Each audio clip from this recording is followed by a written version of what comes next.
Responde.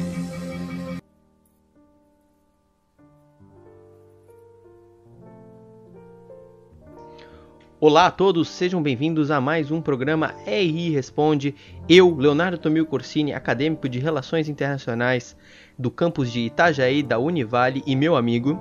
Bom dia, me chamo Matheus Capistrano Pedrini, graduando de RI. Hoje iremos falar um pouco sobre o seguinte tema: a guerra comercial dos Estados Unidos e China, num contexto da teoria dos jogos majoritariamente apresentado nos textos de Keohane. Para podermos continuar a falar sobre esse tema tão interessante e tão atual, primeiro precisaremos dar certas explicações iniciais para que não fique confuso ao longo do programa. Primeiramente, iremos explicar como funciona a teoria dos jogos, propostas no texto de Keohane e que iremos utilizar ao longo do programa. Vou pedir para o meu amigo explicar essa teoria com o dilema do prisioneiro. Exatamente, Leonardo. O dilema apresentado, ele se encontra em questão a respeito de dois suspeitos de um crime, ambos cúmplices, retidos presos pela polícia em salas separadas, onde lhes são apresentadas teses que podem gerar em 4 possíveis cenários. A polícia em questão, ela quer que os prisioneiros confessem o crime. E a situação que pode gerar é: se ninguém confessar, ambos vão pegar 2 anos de prisão. Se ambos confessarem, ambos pegarão 5 anos de prisão. Mas, no caso de alguém confessar e outro não, quem confessar pegará apenas 1 ano e quem não confessou pegará 10 anos de prisão. É interessante observar que, através de uma visão cooperativa, o melhor cenário é aqueles em que ninguém confessa, pois eles apenas pegam 2 anos de prisão cada um. Mas, em uma lógica competitiva, o melhor cenário é aquele em que apenas você confessa, em que você pega apenas 1 ano de prisão e ele, o cara que não confessa, pega 10 anos. Essa lógica competitiva sempre acaba gerando o terceiro cenário, aqueles em que ambos confessam e ambos pegam 5 anos. Por quê? Você, visando a melhor opção, delatando o seu companheiro, ele, racionalmente, logicamente, também fará o mesmo, gerando em torno do pior cenário para ambos, que é o de 5 anos. Tendo em vista a explicação dada pelo nosso amigo e nosso parceiro Matheus, podemos ver que Keohane utiliza essa teoria dos jogos em seus textos para explicar a cooperação intergovernamental. Keohane, no seu texto, explica o seguinte: quando um Estado coopera com um outro, é muito mais fácil que ambos saem ganhando nas suas negociações, nos seus acordos, etc. Quando ambos os Estados não querem cooperar, as chances de darem um cenário negativos aumentam proporcionalmente. E quando apenas um quer cooperar e o outro não quer cooperar, continua também tendo um estado negativo para ambos. Veremos mais à frente como essa teoria e como o estudo de Keohane se aplica inteiramente no cenário atual da guerra comercial entre China e Estados Unidos. Tendo feito a explicação de como funciona a teoria, agora podemos partir para entender como os estados chegaram na tal situação que se encontramos. Primeiramente, começaremos com a China. A China, um país que antes de 1978 era um socialismo totalmente fechado para o mercado, com o governo de Deng Xiaoping no tal ano citado, começou a abrir as ZEEs, que eram zonas especiais onde mercados e fábricas de outros países podiam adentrar para começar a fabricar no país, já que a mão de obra era extremamente barata e qualificada. Conforme os anos foram se passando, a China foi se modernizando, foi crescendo, e em 2000, o próprio Estado começou a criar suas próprias empresas para fazer frente ao mercado internacional. A China, nos últimos anos, vem apresentando uma forte influência econômica nos estados, em especial na própria África, investindo na infraestrutura dos países, melhorando certos aspectos sociais. Com isto em mente, podemos ver agora como os Estados Unidos também ajudou a contribuir com o tal cenário.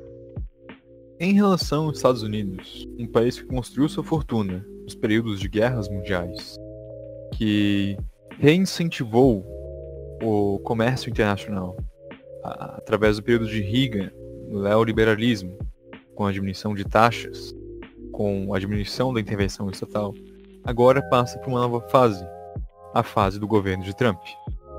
Através do slogan American First, seu governo adota políticas isolacionistas, incentivando o aumento de taxas, especialmente a respeito do alumínio e do ferro, como foram vistos em relação ao Brasil, e também criando barreiras protecionistas em relação ao governo chinês. Tendo em vista essa explicação previamente dita sobre os países, podemos agora relacionar o que é realmente o conflito que estamos vivendo hoje em dia, não é mesmo? Basicamente, o conflito consiste em: os Estados Unidos começaram a taxar os produtos chineses e a China, em represália, também começou a taxar os produtos norte-americanos. Começou a diminuir também, salvo engano, a compra de soja, não é mesmo, meu amigo? Exatamente. Sendo que a China, no caso, é o principal importador mundial desse produto, totalizando 64%, e sendo que os Estados Unidos é o principal produtor desse produto, totalizando 35% da produção mundial de soja. E um conflito entre esses dois estados seria catastrófico não apenas para os dois, mas como um cenário internacional inteiro, porque ambos são os maiores produtores de setor manufaturado. Agora podemos tentar relacionar, né Pedrinho? O que a teoria tem a ver com esse cenário? Por que a gente está fazendo esse programa hoje? Por que a gente pode relacionar a China e os Estados Unidos com a teoria do prisioneiro ou a teoria dos jogos? E por que que o Heine nunca foi tão atual quanto hoje em dia? Exatamente, Leonardo. Exatamente. Penso que, em vista, o dilema do prisioneiro, ele trabalha 2 pontos bem específicos. A lógica da competitividade ou a lógica da cooperação. E como esses cenários são abordados. Aqui, na realidade, acho que a gente também tem esse caso, né? Será que é a lógica da competitividade ou a lógica da cooperação? Qual delas seria mais efetiva? Qual delas seria a solução? Às vezes, até eu estava comentando com o Matheus anteriormente, que os Estados Unidos, por estar num movimento muito protecionismo, talvez isso seria uma razão contraditória ao discurso de Donald Trump. Mas temos que pensar que, às vezes, em certos termos estratégicos, ceder não é demonstrar fraqueza, porque em termos militares, uma retirada estratégica ainda é uma retirada estratégica. Tem um fim para essa movimentação. Então, às vezes, ceder um pouco de mercado, não avançar tantamente, cooperar, que acho que é a palavra-chave aqui, cooperar é o que faz ambos os países prosperarem. Concordo, como no dilema do prisioneiro. A melhor solução para ambos os países, para ambos os prisioneiros, seria através da lógica da cooperação. Em que creio que isso se baseia em virar um algo a mais, vamos dizer assim. Aquela lógica, digamos que quando eu produzo e tu produz, a gente tem um determinado valor. Mas quando nós nos juntamos, produzimos juntos, a gente cria um terceiro fator, algo que provém da união. Então, esse seria o ganho que ambos os países teriam. E esse é o ganho que tem no dilema do prisioneiro. Quando ninguém delata um outro e ambos cooperam, eles têm o melhor caso. Porque se nós formos tentar entender aonde cada país vai sair perdendo, podemos ver que os Estados Unidos, além de depender da China para certos produtos, a questão das empresas norte-americanas estarem totalmente no mercado chinês, é impossível você não ver uma Nike, um iPhone que não seja feito na China. Eu acho que é até incoerente se a gente for falar dessa necessidade, porque no mercado americano, talvez eles não teriam esse poder de fabricar esses produtos totalmente, né? E não manter o preço que eles estão, né? Porque, querendo ou não, são produtos que são de fácil acesso, né? O que eu acho interessante, na minha opinião, é que a lógica da competitividade é muito mais fácil de se tratar do que a lógica da cooperação.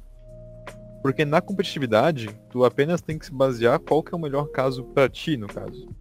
É só tu seguir aquela questão do um raciocínio de benefício próprio. Já na cooperação, tu tem que agradar ambas as partes para que isso seja possível. E eu acho muito mais difícil tu conseguir achar um ponto em que ambos chegam num acordo do que num ponto em que tu busca a tua solução. Mas, querendo ou não, isso é necessário. É nítido ver que se ambos os países continuassem aumentando suas tarifas, continuassem nessas guerras, ambos sairiam perdendo. Isso não precisou nem de muito tempo, nem de muito estudo para perceber, porque chegaria a um ponto que se tornaria totalmente impossível o negócio entre ambos, porque era totalmente também inviável. Vou usar a palavra realmente inviável. Então, ambos tiveram que ceder. Ambos tiveram que sentar numa mesa e conversar. Claro, ainda continua com o agito nos dias atuais, enquanto a gente está gravando, mas, querendo ou não, diminuiu as rixas constantes que eles tinham no início de 2020. Final de 2019, início de 2020, onde o tema ficou cada vez mais acirrado. E Kyohine aqui cabe muito bem, porque, como eu já disse ali no início, ele visa a cooperação intergovernamental. E com isso, meu amigo Pedrinho pode até me ajudar a complementar, os estados, às vezes, eles precisam ceder. Eles precisam pararem, negociarem, porque como hoje em dia o mundo está tão interligado, tem aquela interdependência complexa, não é, Pedrinho? Isso mesmo. Eu até peço pro Pedrinho dar uma explicação depois do que é interdependência complexa. É muito difícil uma atitude no seu estado não influenciar o outro estado. Porque tudo está muito interligado hoje em dia. Basicamente, dá para usar esse caso que teve dos Estados Unidos ali, a China agora, a guerra comercial, como um fator de interdependência complexa. O caso dos Estados Unidos criar barreiras assim, comerciais impacta enormemente a China. E o fato da China repetir essa mesma questão, também criando barreiras, impacta também os Estados Unidos, afetando a produção agrícola deles, dos fazendeiros que eles têm. Isso é um sinal de interdependência complexa. A política que um país toma, as coisas que acontecem num país, afetam todo o sistema e todos os integrantes desse sistema. E o que é interessante nesse caso, do caso em que ambos os países fazem o protecionismo, é a situação que tem do prisioneiro, em que ambos se delatam, em que eles pegam 5 anos de prisão. O que tecnicamente, não é o melhor caso para nenhum dos dois. O melhor caso seria o caso da cooperação, ou o caso em que apenas um delata e outro não. Eu não sei se é o caminho onde um delata e outro não, onde um só coopera, no cenário internacional é viável, porque assim, pensa, os Estados Unidos está botando taxa direto nos produtos chineses. Se a China não agir, não fizer nada como represália, o que ele vai fazer? Claro, estamos falando isso numa dimensão onde dois países de igual poder estão negociando. Porque, claro, o poder de barganha é muito importante nessa hora. Não vai ser um país pequeno como um Chile, como um Brasil, que vai poder vai poder ditar como é que as coisas vão funcionar. Como é que o negócio vai funcionar. Então, aqui podemos colocar bem que o cenário atual só está acontecendo, só está podendo ter essa visão da cooperação, pois os estados estão em igual importância. Sim, com certeza, o equilíbrio de poder entre os jogadores. E sobre a questão do caso em que apenas um bota protecionismo e outro não, é aquele caso que apenas um delata e outro não. Quem bota o protecionismo em si, pelo caso dos Estados Unidos, é quem seria ganhando se a China não fizesse isso. E visando tudo isso que acabamos de dizer, precisamos tentar encontrar uma saída para esses problemas. Claro, como já dizíamos anteriormente, volto a citar, o poder de barganha aqui é muito importante. Os países não vão ceder se eles não verem que é interessante para eles cederem. É tudo uma coisa que tem que ser friamente calculado. E vejamos que ambos os estados estão, querendo ou não, saindo perdendo. Confio, isso não tem o que negar. A China, que detém um grande número de dólar, que na verdade é o maior número de dólar fora dos Estados Unidos, com 3,11 trilhões.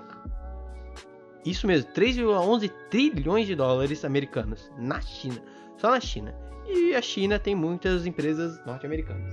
Isso que é o interessante, na verdade. Tipo, já que ela trabalha, vamos dizer assim, com empresas norte-americanas, já que ela trabalha com dólar, isso fortalecendo a inserção do dólar americano no comércio mundial, isso prova que, na verdade, ela precisa, ou tipo, ela busca trabalhar de acordo com o sistema americano. E não a destruição do sistema americano. Muita gente vem com uma teoria da conspiração que a China quer dominar o mundo, quer tudo. Talvez até queira, mas não querendo destruir os Estados Unidos, porque a destruição atual dos Estados Unidos também vai sofrer e vai doer muito na própria China. Isso que é engraçado, porque na verdade ela se beneficia da existência dos Estados Unidos. A China conseguiu se adaptar tão bem para o cenário que ela tá sabendo, como eu posso dizer, aproveitar mais do que o criador do cenário, que é os Estados Unidos, né? Por enquanto, nessa lógica, temos essa situação, né? Temos um embate aqui onde que parece que o criador tá perdendo pra cria, né? Mas, assim, ó, pra onde isso vai levar? Claro, aqui nós podemos só especular, nós podemos dar nossa opinião visando em certos dados, claro que a gente não pode dar um tiro no escuro e dizer que os Estados Unidos vai dar um pau na China, a China vai quebrar, os Estados Unidos vai quebrar, a China vai virar nova hegemonia global.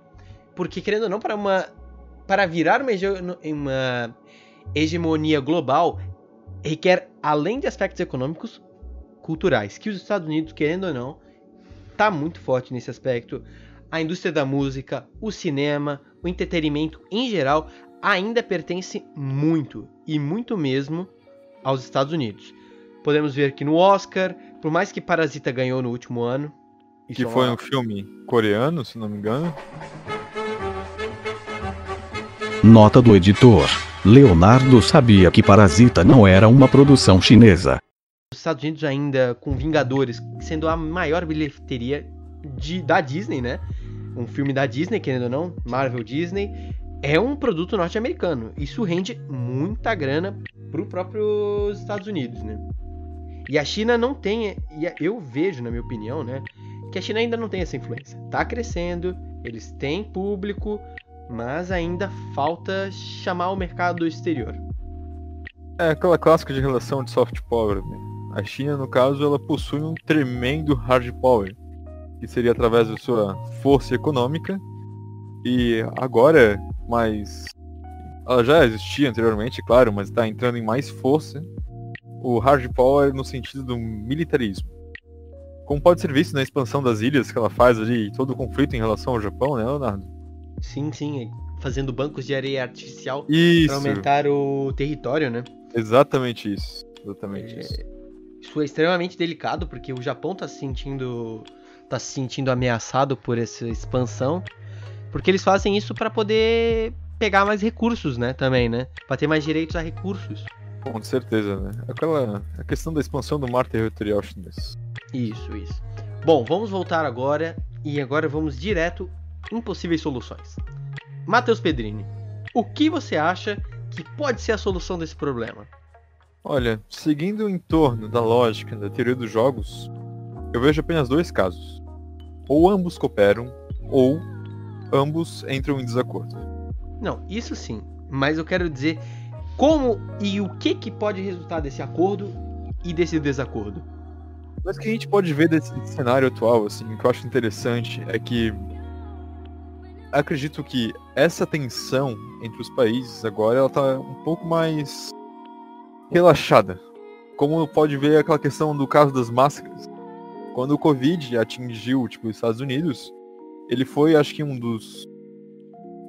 todos os países, na verdade, buscaram a compra de máscara da China. Só que ele realmente foi atrás disso e tentou assegurar privilégios nessa compra em relação com o país chinês, assim. Então ele que estava pondo, medidas protecionistas em relação com o país asiático, agora, por causa do Covid, buscou relações mais próximas. Mas a questão, ainda que tem a discussão toda da a Organização Mundial da Saúde e sobre a questão chinesa, que ela O tema é que ela foi lenta em divulgar as informações. Eu vejo que é um cenário complicado, né? Agora eu passo a batata pra você. O que você acha disso, meu amigo? Eu acho que no final das contas, como você já botou, a cooperação é iminente, por mais de certas maneiras.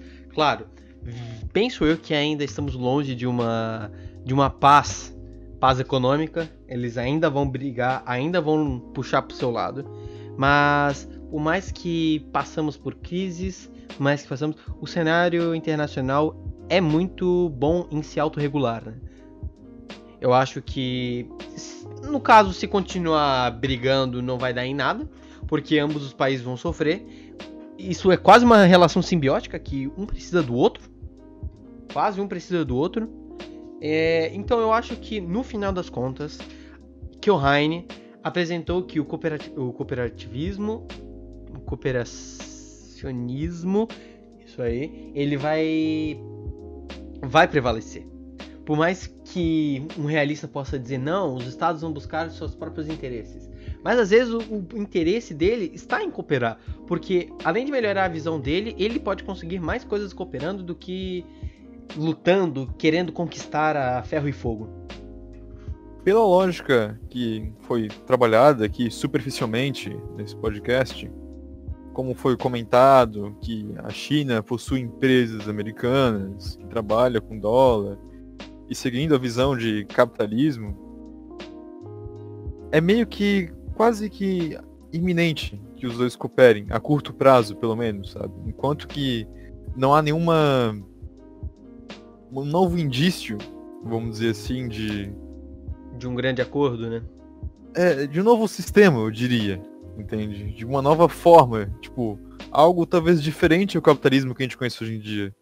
Tipo, não consigo ver com os dados que tem agora, ou tipo, algum indício de que isso vai mudar, vamos dizer, sentido. A não ser com o coronavírus, né? Se bem com que essa questão de quarentena, restrições de barreiras, talvez mude um pouco, mas enquanto que o capitalismo de mercado persistir, eu acho que China e Estados Unidos vão entrar na lógica cooperativa. Muito bem, muito bem. Bom, pessoal, agora acho que acaba a discussão. Fica pra vocês o que vocês acham. Qualquer comentário, por favor, deixem aqui. Estamos no YouTube postando esse vídeo, então qualquer comentário é muito útil. Espero que a gente tenha um feedback para melhorar. Esse é o nosso primeiro episódio. Nós estamos aqui fazendo um trabalho acadêmico, mas porventura, se der muito certo, se tivermos um feedback bacana, podemos falar sobre outros assuntos. Então, fica aqui a dica, fica aqui o espaço para o comentário. Desde já, eu já vou agradecendo a atenção de todos e espero que tenham gostado do programa. Como o Leonardo disse, acredito que possivelmente esse seja o primeiro e último, e agradeço a presença de vocês ouvindo esse podcast. Um abraço e tenham uma boa sorte nos estudos.